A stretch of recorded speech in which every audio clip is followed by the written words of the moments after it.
Today marks the 6th anniversary of Julian Assange seeking asylum in the Ecuadorian embassy in London to avoid extradition to the United States to face espionage charges. We here gather together in solidarity with people around the world who are demanding his freedom. In February 2016, UN Working Group ruled that Assange's confinement in the embassy constituted an arbitrary detention. With the failure of UK government in complying with the UN ruling, Assange was deprived of his right to asylum. He has been living in a small room, deprived of sunlight with no space to exercise. As a consequence of this, his medical condition has deteriorated. Medical professionals who recently examined his health alerted his health is in danger. In the last several months, this unsustainable situation got worse.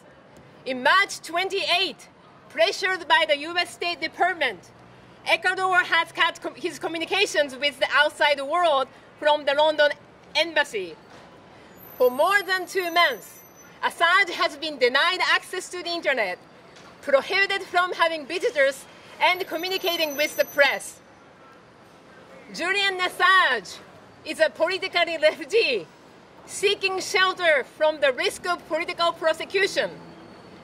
Here we have a journalist, a publisher who won several awards for its courage and exceptional work, being detained and treated worse than a murderer. Assange has not been charged with anything in any countries, and his allegation of sexual misconduct was dropped by Swedish prosecutors. WikiLeaks, the organization he founded, its 10 years of existence as late of 2016, published 10 million documents with 100% authentication. Assange is now punished for crimes that he never committed, but for revealing the crimes committed by the most powerful government on earth. These were war atrocities in the Middle East, murder of innocent people, human rights abuses, and evidence of the Western governments undermining democracy of other countries, including their own. What has been done to Julian Assange is a part of a war on the First Amendment declared by the US government. This battle is fueled ever more now with Trump's Justice Department Jeff Sessions saying Assange's arrest is a priority. The former CIA director Mike Pompeo referred to WikiLeaks as a non-state hostile intelligence service. There has been a secret grand jury against WikiLeaks and its associates since 2010. In 2012, Ecuador took enormous courage to stand up for free speech and granted Julian Assange asylum. This small country protected Assange when his own government, Australia, even abandoned him against the threat of extradition coming from the US. The British government made it clear that if Assange steps out of the embassy, he will be arrested. UK government refuses to give him assurance against extradition to the US, wasting over £12 million of taxpayer money to police the embassy.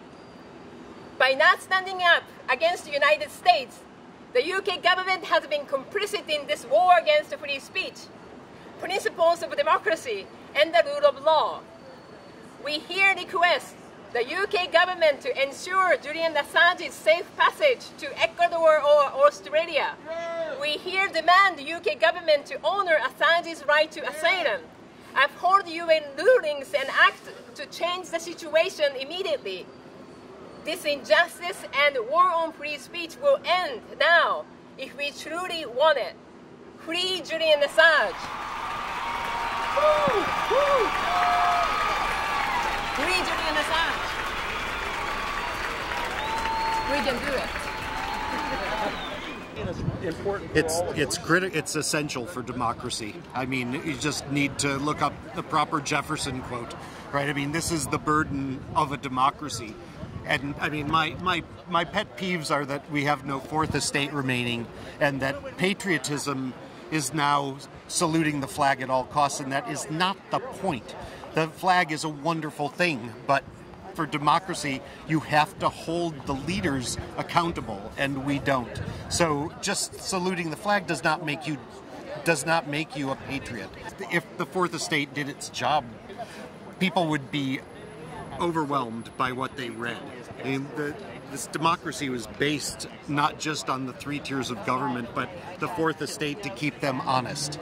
So we had that for many years. I mean, I grew up during the Vietnam War, and we saw all sorts of truth, no doubt shaded to some degree, but we saw truth regularly. We had newspapers, and people did investigative journalism and told us actual things to be watching out for. That's the burden of a democracy. We need to keep our eyes on all the parts and keep them honest, and we haven't done that in years. Our corporate media, the neocons call it a liberal media, which is it's infuriating to a true liberal. And it's nothing but corporate-owned. It's Pravda, for God's sakes. It just has a nice spin to it.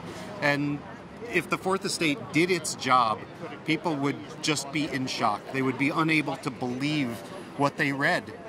They've all got their heads in the sand, and it's too much to ask of the average person to know and deal with these realities, that we haven't had a president elected honestly numerous times, that I'm sorry, I'm just getting off track now. It's just a bunch of BS. Hell, now we brought back the Cold War enemy, so we've got more fear, and that's just what they want, and it keeps us in our place. The media feeds us that we are in a democracy, and we are lucky, and unfortunately, it's not a democracy anymore. We are lucky that they aren't imprisoning us all like Julian Assange. Well, that's next. That's next, yeah. Because first it's Julian, and now it's us. It's true. It's true. Everybody is at risk. I mean, we know this from. I don't know how people don't know this because the media hasn't told them, maybe, or really just because they can't handle the truth. It's just so ugly at this point that they just can't bear it. It undercuts everything about their lives. And I understand that on a personal level because I've encountered that in my life.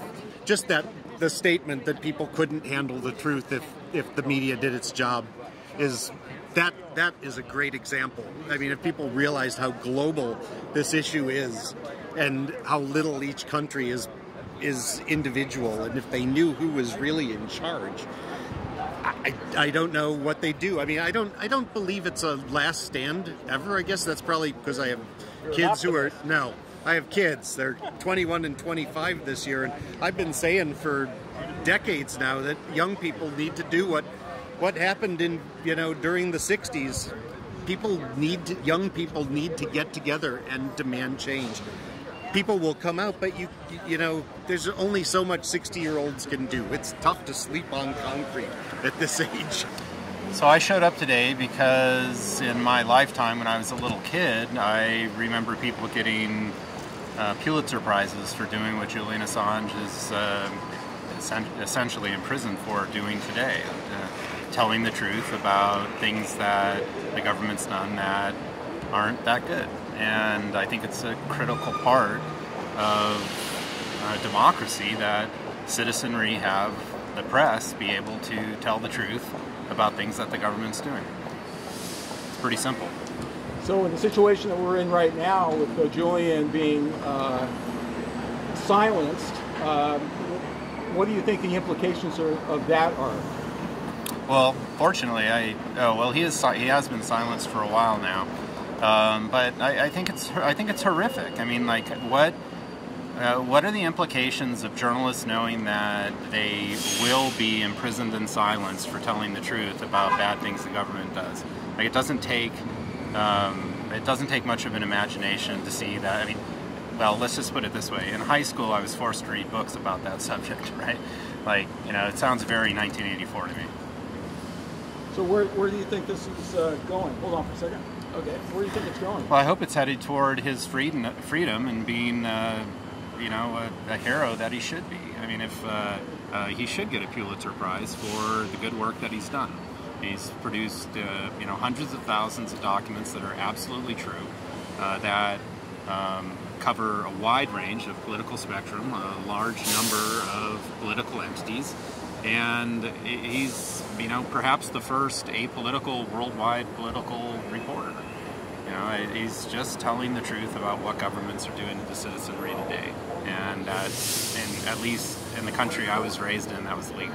What is super clear to me is that many governments that I have great respect for appear to be on the wrong side of this, including our own, my own. All right. Well, thank you very much. You're welcome.